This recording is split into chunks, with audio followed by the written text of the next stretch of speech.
This video is going to be covering the 7 sins of the monster taming community. To avoid any possible confusion, I'll let you know now that I think the monster taming community as a whole group is awesome, and I believe it is one of the least toxic communities I've ever been a part of. But by now you should be aware, there are all different types of people within our community. No one is perfect and everyone has flaws. That being said, let's talk about the first sin, pride.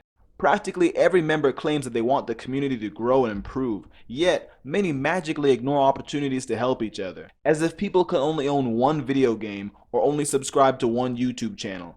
The logic is not there. Some developers even refuse to work with smaller channels because they consider an act like that to be beneath them. The second sin would be sloth, which is basically laziness. This we can see from when a game developer reskins a game that they have previously made or tries to rebrand a game as a monster taming game and market it within the community. If you haven't come across this yet, just give it some time. Sloth would also apply to game developers that put little to no creativity into their actual game. The third sin would be wrath, or I could use the word rage for the people who watch my videos with subtitles. This might actually be the most obvious one. Members of the monster taming community tend to get into arguments with members of the Pokemon community online, even though plenty of players are part of both communities. Gaming journalists that treat everything as a cheap imitation of Pokemon or use the cursed phrase Pokemon killer definitely don't help the situation.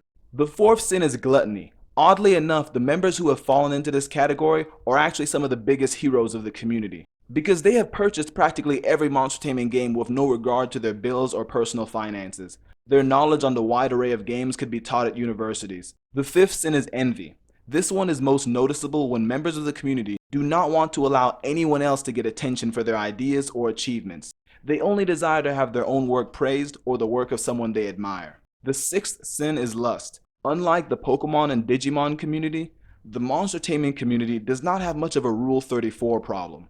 But what we do have is a different form of emotional expression, typically found on Discord or Reddit. This would be when a member of the community praises a content creator or game franchise to the point of making everyone else uncomfortable and concerned with their mental health. You can practically hear the block, block, block as you read their text. The seventh sin is greed. This may be the most infamous one in the community. This would be when a game developer releases a game that is clearly a cash grab or pay-to-win game. Sometimes they even release a paid game with barely any content at all. Let's not forget the ones that take Kickstarter funding and then ghost all their supporters. These are the 7 sins of the monster taming community.